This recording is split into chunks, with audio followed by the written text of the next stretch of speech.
आज हम लेखा शास्त्र में पाठ 6 विशेष उद्देश्य पुस्तकें या सहायक बहिया सेकंड के अंतर्गत रोकड़ बही के बारे में अध्ययन करेंगे। सबसे पहले हम देखेंगे रोकड़ बही का क्या अर्थ होता है।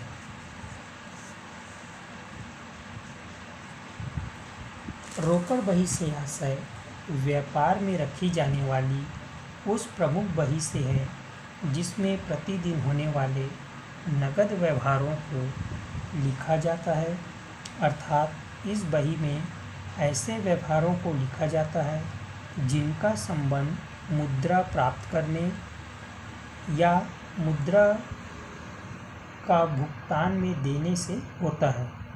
रोकड़ बही छोटे तथा बड़े सभी प्रकार के व्यापार गृहों में रखी जाती है।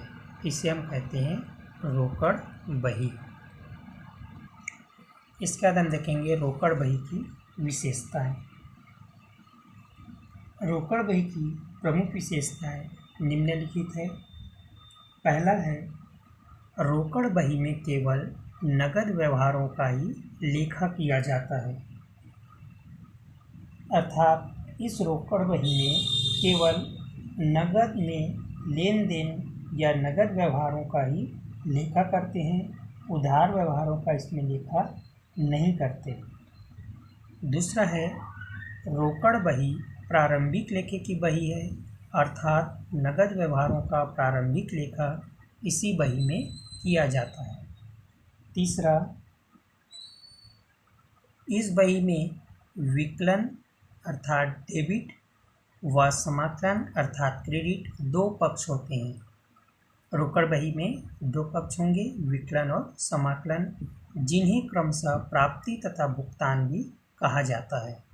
चौथा, रोकड़ बही रोकड़ खाते का ही प्रतिरूप है, अर्थात व्यापार में इस बही के रखे जाने पर पुनः रोकड़ खाता नहीं खोला जाता। पांचवा, यह बही प्रारंभिक लेखा बही व खाता बही दोनों का काम करती है। छठवां, इस बही से व्यापार में प्रतिदिन उपलब्ध रोकड़ की स्थिति ज्ञात की जाती है। सातवां, इस बही में रोकड़ के साथ साथ प्राप्त व दत्त बट्टा दोनों का हिसाब रखा जा सकता है। साथ ही इस बही में बैंक संबंधी व्यवहार भी लिखे जाते हैं। तो ये प्रमुख विशेषताएं थी रोकड़ बही की।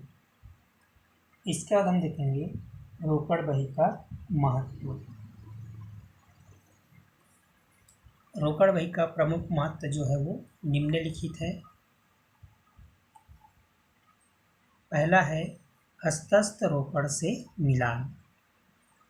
रोकड़ बही के महत्व का पहला पॉइंट है हस्तस्थ रोकड़ से मिलान। प्रतिदिन रोकड़ बही के शेष का व्यापार में उपलब्ध उस दिन की रोकड़ से मिलान कर त्रुटियों या भूलों की आशंकाओं को समाप्त किया जा सकता है। रोकड़ से मिलान न होने की स्थिति में कारणों को ढूंढकर उसे ठीक किया जा सकता है। दूसरा महत्व है समय की बचत। रोकड़ बही प्रारंभिक लेखों तथा खाता बही दोनों का कार्य करती है।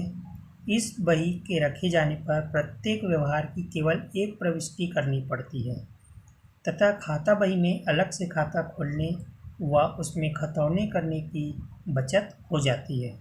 अतः रोकड़ बही से श्रम एवं समय दोनों की बचत संभव है। रोकड़ बही का तीसरा महत्व है दैनिक प्राप्ति एवं भुगतान की जानकारी। व्यापार गृहों में रोकड़ बही रखने से व्यापार में प्रतिदिन कितना रुपया प्राप्त हुआ तथा व्यापार से कितना राशि भुगतान में दी गई, यह जानकारी रोकड़ बही से सरलता से प्राप्त हो जाती है। चौथा महत्व है छूट संबंधी जानकारी। द्विस्तंभी या त्रिस्तंभी रोकड़ बही रखने से भुगतान में दिए जाने वाले बट्टे तथा प्राप्त किए जाने वाले बट्टे की राशि की स्थिति एक स्थान पर एकत्रित रूप में प्राप्त हो जाती है। पांचवा है बैंक संबंधी व्यवहारों का लेखा। त्रिस्तंभी रोकड़ बही को रखने पर बैंक संबंधी व्यवहारों का लेखा करने हेतु अलग रूप में बैंक खाता खोलने की आवश्यकता नहीं होती है। समस्त व्यवहार जिन्हें बैंक के माध्यम से संपन्न किया गया है, त्रिस्तंभी रोकड़ बही में लिखकर बैंक शेष को ज्ञात किया जा सकता है। छठवां है व्ययों पर नियंत्रण। व्यापार में प्रतिदिन अनेक प्रकार के व्ययों का भुगतान करना पड़ता है। रोकड़ बही से किए जाने वाले व्ययों की स्थिति की जानकारी सरलता से उपलब्ध होती है, जिसका निरीक्षण कर व्ययों पर नियंत्रण स्थापित किया जा सकता है। सातवां महत्व है खाता बही के भार में कमी। व्यापार में अधिकांश लेन देन नगद ही होते हैं, अतः रोकड़ बही के उपयोग से खाता बही पर पड़ने वाला खतौनी का भार भी कम हो जाता है।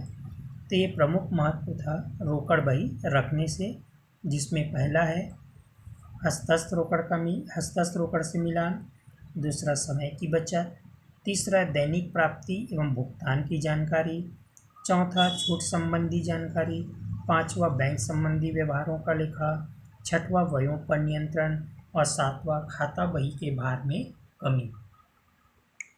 इसके बाद हम देखते हैं क्या रोकड़ बही सहायक बही भी है और प्रधान बही भी।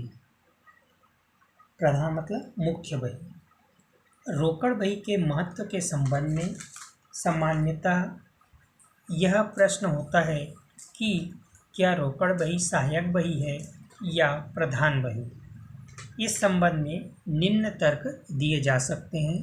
पहला देखेंगे रोकड़ बही सहायक बही है, क्योंकि पहला इस बही में व्यापारिक लेन देनों का प्रारंभिक लेखा किया जाता है। दूसरा, इस बही से खाता बही में खतौनी की जाती है। तीसरा, यदि रोकड़ बही को व्यापार में न रखा गया है तो समस्त नकद लेन देन जर्नल में लिखे जाएंगे व खाता बही में अन्य खातों की तरह रोकड़ खाता खोला जाएगा। इस तरह इस दृष्टि से रोकड़ बही केवल सहायक बही है। इसके बाद हम देखेंगे रोकड़ बही प्रधान बही है, क्योंकि रोकड़ बही प्रधान बही है क्योंकि पहला, रोकड़ बही के प्रयोग से खाता बही पर पड़ने वाला भार कम हो जाता है। व्यापार में नकद लेन देन अधिक संख्या में होते हैं, अतः इन्हें सीधे रोकड़ बही में लिखकर श्रम व समय की बचत की जा सकती है। व्यवहारों की दोहरी प्रविष्टि नहीं करनी पड़ती है। इस तरह रोकड़ बही रोकड़ खाता व बैंक खाता दोनों के कार्य को पूर्ण करती है। दूसरा, रोकड़ बही दोहरा लेखा प्रणाली के सिद्धांत के अनुसार विकलन व समाकलन पक्ष में व्यवहारों को लिखने के नियम को पूर्ण करती है।